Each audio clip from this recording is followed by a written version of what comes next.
Okay, this is a little before shot of old rusty Wallace.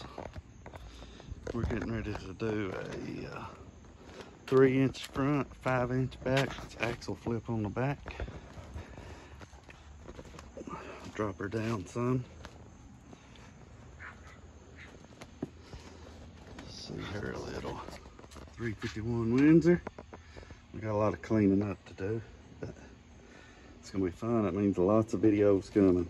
All right, we'll get started to taking this wheel off first. I got my handy dandy helper with me. Yeah. So we'll get started with it.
All right, so far we've got the shock loose, the spring loose except for the big bolt, and we're getting ready to work on that, get that pulled off and put this lowered shock back in it.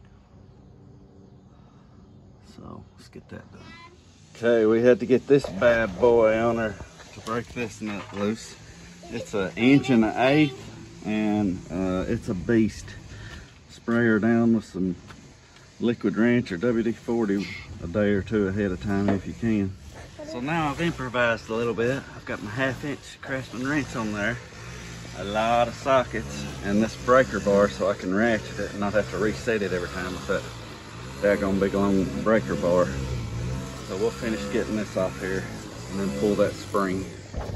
See where we're at. You can see the size difference in these springs. She's gonna drop her down nice. So we'll get this other spring in.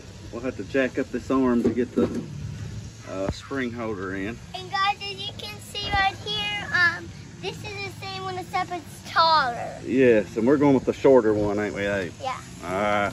This is Abraham's truck. Because the shortest one is like stronger because it takes, and this one it ain't that heavy. But, yeah. And we're gonna look cooler, ain't we? And this one is really heavy. Yeah. All right. Cool.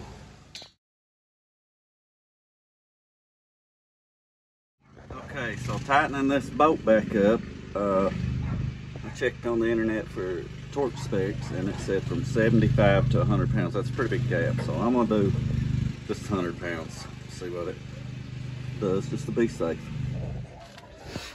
All right, we've got the second spring in, and this time instead of the breaker bar and all that crap, I used this bad boy. I had to find just the right extensions before I could get it to fit under the fender well. But this DCF 891 is a monster. It broke that, but it took it a second. And I've just got the little power stack battery on it instead of the 4-hour. And I just let it eat. I set it there, hit it on reverse for probably like 8 seconds, and it finally broke loose. And I mean, that thing is bad to the bones. That's probably my favorite tool. But we'll get this back together. I already got the other side, and she sits mean. So I'll get this back on and show you what it looks like. Check that out. There's the 3-inch drop. We still got to do the back. It's still up there. It'll be coming down 5 inches. But old rusty Wallace, looking good. Look at that. Love it. Awesome. All right, we'll do another video on the back. Just go ahead and post this because I ain't posted nothing in a while. And then we'll do a video on the back too. This is super simple. Take off the bolt for the shock, take off the spring retainer on the top, and then the spring retainer bolt on the bottom, put on the other springs, bolt it back up, and bam, you're done. So super easy mod, and I love the way it looks.